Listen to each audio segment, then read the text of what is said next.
Update: I don't want my sister-in-law to come to our vacation, and now she claims I shamed her. I don't think you can shame someone who is incapable of being ashamed of her actions, even after people pointed them out to her. Original post: a couple of years ago, my brother met his now wife Susan, 33 female, and started bringing her to our events. Our family has a cabin that we use every year for a 1-week family vacation. Normally, it used to be our parents, my husband and me and my brother, but for the last 2 years Susan has also joined us. This year, I refuse to go if Susan is present, and my parents want me there, so Susan is no longer invited. On to why I don't want Susan to come with us? The short answer is that she is disgusting. She doesn't have any kind of hygiene, and every vacation with her was a nightmare because she can't act like a normal human being. Some examples of what has happened so far: she stinks, plain and simple. How my brother can tolerate her smelling the way she does is beyond my understanding, but the rest of us have a hard time being around her. The reason she stinks is that she is against deodorant. She uses items that don't belong to her without asking, and without informing anyone afterward. Last year, I left my and my husband's towels to dry in the sun after our morning showers. Around noon, I went to take the towels back to our room and noticed they were soaking wet, which couldn't be possible since they had literally stayed in the sun all morning. When I asked if anyone knew what happened, Susan said she had taken a shower and used them.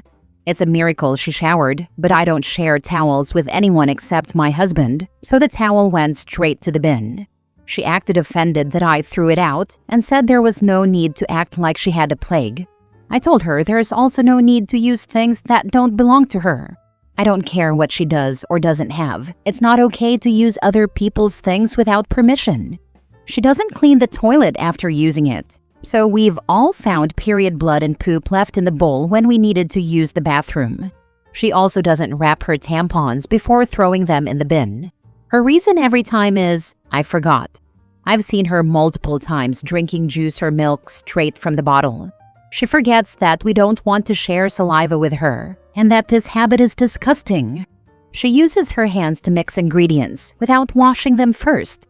She once made a salad and mixed everything together in the bowl with her dirty hands. When we talked to my brother about all of this, he always made excuses for her. His main justifications are that she has autism and that she grew up poor, so we need to be understanding of her. I am not. Poverty is not an excuse to stink and be dirty. Poverty and autism are not excuses for not cleaning the toilet after you use it, especially when there's a brush right there for that exact purpose. I guess my brother told her why she's not invited, and she confronted me, crying that I am shaming her. So I told her that if, by this age, she is incapable of feeling ashamed by her own behavior, then there's a very slim chance I, or anyone else, can ever shame her in any way. Am I the a-hole? Now for the top comments before reading the update. Not the a-hole. Your brother is, for blaming autism for her behavior. One thing I've found autistic people are normally very good at is understanding direct instructions. Like, please wash your hands before touching food, and please don't use my things without asking. And, you have to make the toilet look clean before you leave the room. I can understand that deodorant might be difficult from a sensory perspective, although I've found the cream ones suit me. However, if you don't use it, you need to clean yourself more often so you don't have body odor. As someone on the spectrum, how much it would have helped to have those instructions directly. Everyone sucks here. I understand it is not nice that sister-in-law is smelly, but I also think you were unnecessarily harsh. You didn't have to throw the towel away, like it was permanently contaminated. You could have said, I don't share towels, so I'm going to put this in the wash. Please don't use my stuff again without asking. I understand sister-in-law's hygiene habits are not acceptable, and you shouldn't have to put up with dirty toilets or badly prepared food, etc. However, I feel there could have been more effort to kindly educate her and see if it made any improvement before outright rejecting her. You don't know what struggle she has had, or whether she has had enough support growing up with a neurodiverse disadvantage. I suspect you didn't like the change dynamic of a new person in the mix on your family vacay and were quick to find fault and go overboard on the criticisms. This is someone your brother cares about and who might be a long-term part of your family, and you've already hurt and embarrassed her. Not ideal. Why do I have to educate her on very basic things, like don't use my freaking towel to dry your butt? Don't drink directly from the bottle when multiple people are using that product? Should I also explain to her she is not to use my underwear? I am sorry, but she is an adult. I don't have to educate an adult how to behave in society. Now for the update. Thank you all for your feedback on my last post. After yesterday, I was left with mixed feelings. On one hand, I'm happy to see that there are still normal people around who value cleanliness and hygiene. On the other hand, I was sad to see how many nasty people we have around us. Someone put it very well. Shame should become a thing again, because maybe by feeling ashamed, some people will start acting normally and stop expecting the rest of society to put up with disgusting habits. To go on the internet as an adult and claim that a 33-year-old woman must be shown and taught basic things like cleaning a toilet seat after getting it dirty is unreal. Just a personal thought, but I'll share it here. Not everyone learns everything at home or is taught all the social standards, but each and every one of us is responsible for educating ourselves if that education didn't happen in our early years. Meaning, your parents may not have explained why hygiene is important, but as an adult, you have all the means to learn on your own. Those who say, "My parents didn't teach me this, so I don't know," are just lazy and ignorant. If you have a phone and internet access to waste time writing nonsense on Reddit, you can clearly use those tools to Google or watch tutorials on how to manage your period, handle sanitary products, or clean up after yourself. That being said, my family and I are leaving tomorrow to go to the cabin. My brother will join us, but Susan will not. He'll probably give us more details in the coming days, but I guess he's also tired of his wife and her inability to act like a normal human being. It's sad, and he's also to blame for how things turned out, for not putting a stop to her habits sooner. But for the first time in 2 years, we'll enjoy our family vacation, and my parents will have both their kids present without stress, disgust, or constantly cleaning up after an adult woman.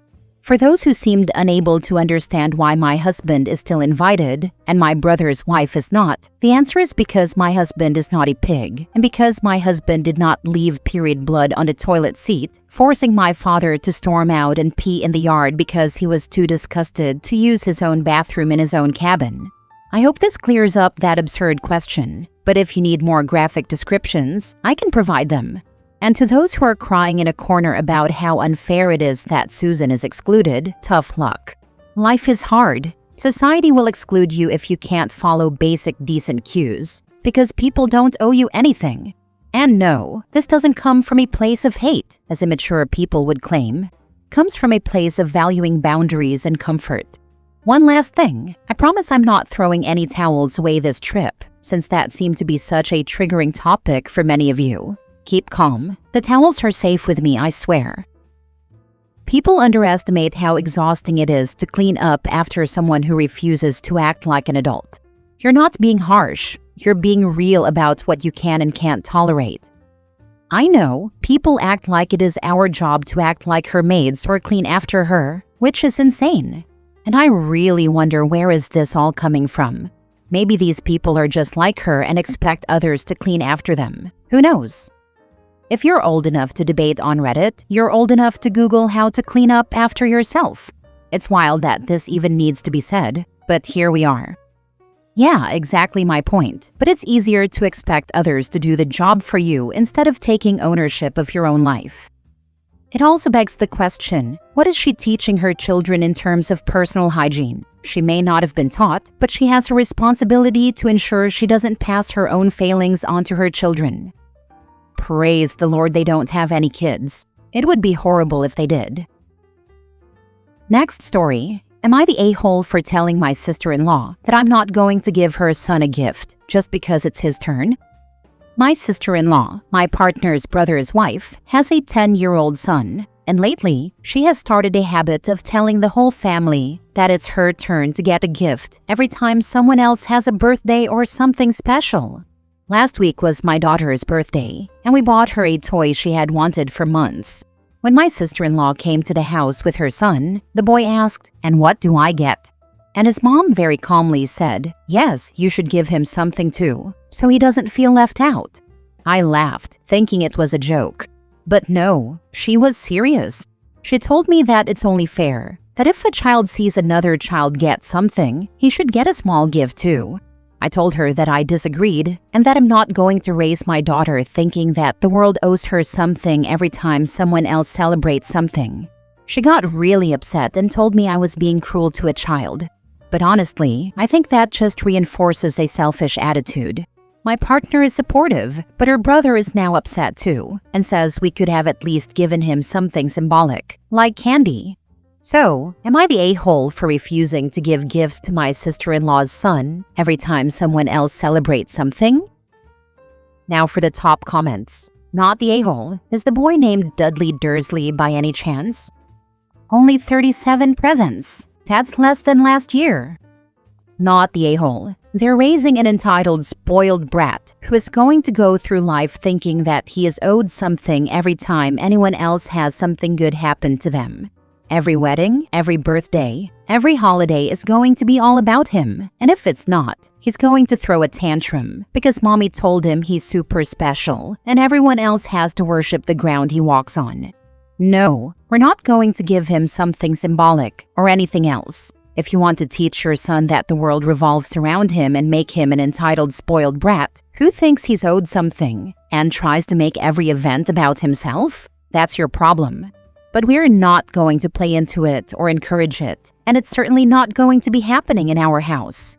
You're delusional if you think that he deserves something every time anyone else gets anything. Are you going to give every other kid a gift at his birthday parties and make him share the spotlight, or is it only him who's owed the special treatment in your mind? Either way, not happening. Perfectly said. Why are people so entitled? Because of parents like this. Ridiculous. Last story. Am I the a-hole for not making amends with my mother after she called Child Protective Services on my wife? My entire life I have had a rough relationship with my mom. She was very hot and cold, either loved me or didn't speak to me. She cheated on my dad with the pastor of our church right before I went to college. I was devastated and temporarily cut her off, then moved 16 hours away to go to school. She divorced my dad and married my former pastor, and neither of us spoke to each other until a couple years later at Christmas. I had to come to her. She's never reached out to me. I stayed at college for another few years after we reconnected, but she still wouldn't come out to see me, even though my dad took the time to drive out several times, making sure each of my 5 younger siblings got to see me. My mom said she couldn't come to my college graduation even after I offered to pay for her flight. In the meantime, I had started dating a girl in college who I really liked. After I graduated, I took a job back in my home state, and she came with me, leaving her family 16 hours behind. We got married a year later and things seemed okay with my mom. My wife liked her, and they did things together, went shopping, went out to eat. I felt like even though my parents were divorced, things were finally calmer. Fast forward a few years later and my first child was born. My wife suffered from postpartum depression, and I honestly wasn't the most supportive husband. I complained about her to my family, giving up private details of her mental health that I should have never shared. She recovered around 6 months later, and a year after that, we decided to have a second child. My wife warned me she was at risk of PPD again, and we made a plan with her doctor to start medication as soon as our second baby was born. Again, I shared this information with my family, which I know now isn't okay, but my mom started giving me a lot of grief. She said my wife shouldn't be on medication. It was bad for her, bad for the baby. My wife was going to nurse. My mom was a nurse, so I assumed she knew what she was talking about, and this caused drama between me and my wife. The last couple of months of her pregnancy were rough because I was adamant, based on the information I got, that she shouldn't take medication. My wife didn't listen and took it anyway. This time she was fine, no PPD, but had a rough physical recovery. We ended up moving to a home we purchased that was an hour away from my family. I resented my wife for thinking she wasn't doing the safest thing for my kid, and my mom started to resent my wife because of the medication and the fact my wife didn't want to drive an hour each way to visit my mom with both the kids. My wife said my mom could come see her if she wanted, but it was a lot for her to take both kids during the week to see my mom. She said they would nap in the car and then wouldn't sleep at night, which would mess up their schedules. We went to see my mom a couple of times with the kids on the weekends, but she was adamant that my wife bring them to her during the week. This caused more stress and drama and made me mad at my wife for seemingly not caring that she was ruining the relationship that I worked so hard to rebuild with my mom. This went on for about a year when my wife got a call from CPS. They said they needed to conduct an investigation based on allegations that were made. My siblings confirmed that my mom made the report and was also starting a smear campaign against my wife. When we met with a CPS worker, the allegations were outrageous. Some of them were based on my wife's PPD, which she only had with my first child, but others were flat-out lies. She said we were isolating our kids because we wouldn't come see her and locking our kids up in gates like cages. We literally had a playpen for our barely walking baby to keep him safe while my wife did chores. Anyway, she took anything true and exaggerated it into something awful. We had to go through the whole investigation process, which was traumatic for us, but in the end we're cleared of wrongdoing, and they labeled the report as a false allegation. Unfortunately, in that state there weren't any repercussions for false reports, but our attorney advised us to cut contact to avoid future retaliation. This whole ordeal really opened my eyes to the sad truth that my mom is a full-blown narcissist. I kind of knew it before, but was in denial and really wanted things to work. We ended up cutting off my mom completely and moving to another state. Right before we left, I confronted my mom and told her if she wants to be in our lives, she needs to own up to her lies and apologize to my wife. She doubled down, saying she was concerned, and said my wife had problems and she would never apologize. It's now been 7 years, and my mom hasn't said a word. She sent her husband after me at a family wedding, telling me it's breaking her heart that I won't contact her. I told him she hasn't apologized to my wife, and his response is, "Oh, we don't care about that thing anymore." But my wife and I do. They have to be insane to think that we want people in our lives who could have had our children taken away. My siblings have been ganging up on me for years, saying that I need to be the bigger person and apologize. I, on the other hand, can't trust my mom and feel like she's too unhinged to welcome back into our lives, especially since she can't take any responsibility for lying. Am I the a-hole? You were a terrible husband and are lucky your wife stayed with you. You provided your mother with all the ammunition she needed to go after the person you should have been protecting. I am glad you are finally putting your wife first and protecting her peace. Continue with that. And do not let your mother anywhere near her or your children. If you let her back in, expect your wife to leave and take your children with her. This should be higher up. OP absolutely sucked as a husband, partner, and dad. Failed her all the way. And he still agreed to let his mom back into his family's life if the mom apologizes? Dude needs to grow a spine. You're the a-hole for how you treated your wife. You're lucky she's obviously forgiven you.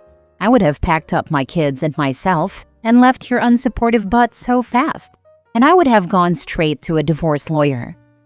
OP clearly needs therapy to address his mommy issues. He was willingly hurting his wife to mend a bond with his mom, who basically abandoned him. That needs to be addressed. He's beyond lucky that woman is even still talking to him, kids or not. I didn't realize how much my family's toxic behavior had rubbed off on me. The reason I'm questioning everything now is I just recently lost my grandmother. It's making me feel like time will run out before I make amends with my mom, and my siblings are pushing me to do it as well. No matter how messed up the things my mom did are, she's still my mom and I love her. It's just a very painful situation.